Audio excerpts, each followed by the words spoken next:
Hello welcome back student. तो आज हम करने वाले हैं सारे के सारे एंगल्स के बारे में पढ़ेंगे। मतलब बहुत ही इजी एंगल्स हैं जो क्लास 7th एंड 8th में पूरे दिए गए हैं। तो ये बेसिक क्लासेस है, ठीक है।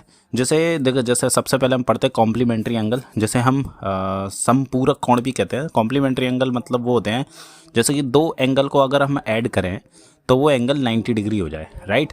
तो कभी कभी ऐसे आ सकता है जैसे कि एक 35 डिग्री दे दिया और बोला कि इसका हमें एक कॉम्प्लीमेंट्री एंगल फाइंड करना है। तो मान लेते हैं कि जो 35 ए की वैल्यू है, राइट, 35 प्लस बी यानी कि दूसरा एंगल हमें फाइंड करना है 90 डिग्री। तो angle B equals to 90 minus 35 हम कर देंगे, तो जो भी है हमारा एंगल आ जाएगा, ठीक है, 55 डिग्री। तो ये चीज़ें ऐसे एंगल, इन ऐसे एंगल जो दो एंगल ऐड होकर के 90 डिग्री होते हैं उन्हें समपूरक या कॉम्प्लीमेंट्री एंगल भी कहते हैं। चलो, तो नेक्स्ट है सप्लीमेंट्री एंगल। ज़रा मैं थोड़ा फास्ट कराऊंगा ताकि वीडियो लंबी नहीं हो जाए, तो बने रहना, स्किप मत करना वीडियो को। सप्लीमेंट्री एंगल वो एंगल होते हैं जिन्हें दो एंगल को ऐड करके बिल्कुल राइट 180 डिग्री बन जाता है, जस्ट लाइक जैसे angle A plus angle B equals to 180 degree. इसे हम लीनियर पेयर भी बोलते हैं, ठीक है, लीनियर लीनियर पेयर एंगल भी बोलते हैं, एलपी। जैसे कि एग्जांपल मान लेते हैं, ये हमें दो एंगल है, एक ये एंगल एक ये एंगल।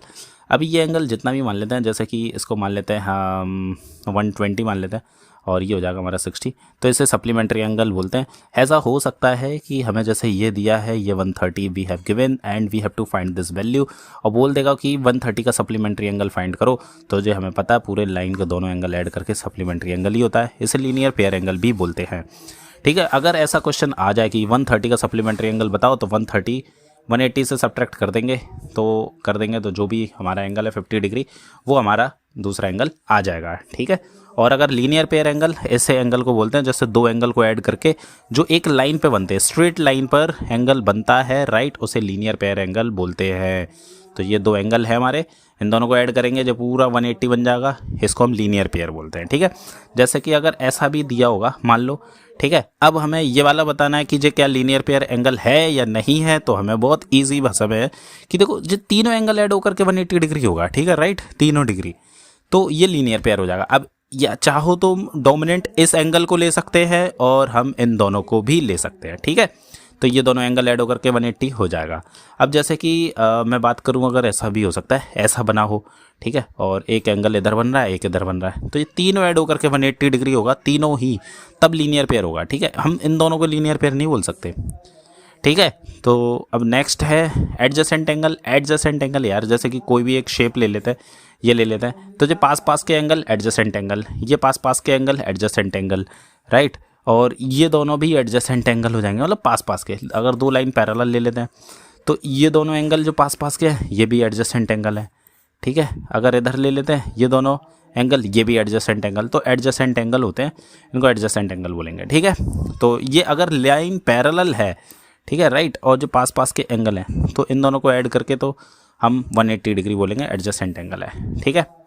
तो अब हम नेक्स्ट करने वाले हैं वर्टिकल अपोजिट एंगल। यार बिल्कुल जस्ट अपोजिट हो, जैसे कि ये क्रॉस है, याद रखना ये एंगल क्रॉस में ही बनेगा।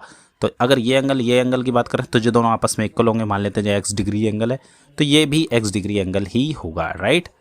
बहुत इजी है यार, जैसे ये क्रॉस बना हुआ है, ये एंगल मान लेते हैं ए है तो ये भी ए होगा। कुछ भी वैल्यू ले सकते हो आप, 30 ले सकते हो, तो कहीं पे भी कैसा भी डायग्राम बन सकता है, इसमें कन्फ्यूज़न नहीं होना है। जैसे मान लेते हैं मैं ऐसा बना देता हूँ, ये लाइन खिंची हुई है, राइट, और वो बोल रहा है ये वाला एंगल 30 डिग्री है, तो ये वाला एंगल बताओ, तो ऑब्वियसली ये भी 30 डिग्री एंगल होगा। तो मैं कहीं पे भी ऐसे लाइन दिख सकता है, तो ये एंगल जो दिया है तो ये एंगल वर्टिकल अपोजिट हो गए, ठीक है। तो जो ईजी है, हाँ ये भी हो सकता है, ये वाला और ये वाला भी वर्टिकल अपोजिट हो सकता है, ठीक है। तो कुछ भी हो सकता है, मतलब जैसे अगर मैं ऐसे ये कर देता हूँ तो ये वर्टिकल अपोजिट हो गया, राइट, और ये वाला ये वर्टिकल अपोजिट हो गया, एंड ये वाला ये वर्टिकल अपोजिट हो गया। तो ये क्रॉस वाले जो होते हैं इन्हें वर्टिकल अपोजिट एंगल बोलते हैं। ये बहुत इजी है, याद रखना। ये पहली बार शायद आई थिंक मैं मतलब यूट्यूब पे ये वाली वीडियो डाल रहा हूँ। इजी है, थोड़ा सा देखो, 2-4 बार देखो, समझ में आ जाएगा। करस्पॉन्डिंग एंगल, जैसे कि लाइन पैरेलल होगी तभी हमें करस्पॉन्डिंग एंगल मिलेंगे, ये आप याद कर लो, नोट कर लो। लाइन पैरेलल होगी, लाइन पैरेलल क्या होती है, जो दोनों लाइन पैरेलल हो, जो आपस में कभी मीट ना हो, कितना भी लंबा ड्रॉ कर लो, क्या ये लाइन पैरेलल है? ये लाइन पैरेलल नहीं है, आगे जाके मीट हो ही जाएंगी, ठीक है। तो अगर ये लाइन पैरेलल है, A and B line parallel है और हमने एक इंटरसेक्ट लाइन खींच दी, इंटरसेक्ट का मतलब होता है कि दोनों लाइन को काटे वो, तो इंटरसेक्ट लाइन है, तो करस्पॉन्डिंग एंगल कौन से होते हैं? करस्पॉन्डिंग एंगल होंगे, जैसे कि मान लेते हैं इस लाइन के ऊपर वाला एंगल, तो इस लाइन के भी उसी साइड में ऊपर वाला एंगल, ये दोनों करस्पॉन्डिंग एंगल आपस में इक्वल होते हैं, ठीक है। अगर ये मान लेते हैं 102 है तो ये भी 102 ही होगा। जैसे एक और ले लेते हैं, ये दो लाइन पैरेलल है, एक खींच दिया, अगर इस तरफ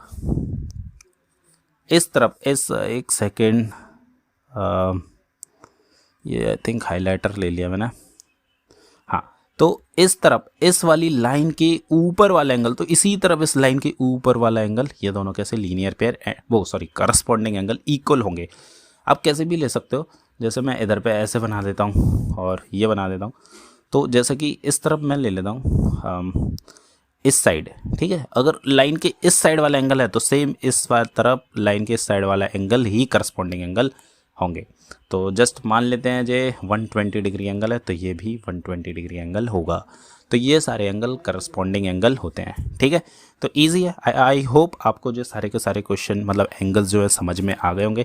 तो नेक्स्ट वीडियो में हम मिलेंगे इन एंगलों के बेस्ड पर, मतलब इस प्रॉपर्टी पर बेस्ड हम कुछ क्वेश्चंस देखेंगे तो एक्सप्लेन करेंगे, ठीक है। अगर वीडियो अच्छी लगी तो like and subscribe and share करना नहीं भूलना, ठीक है। Thank you for watching.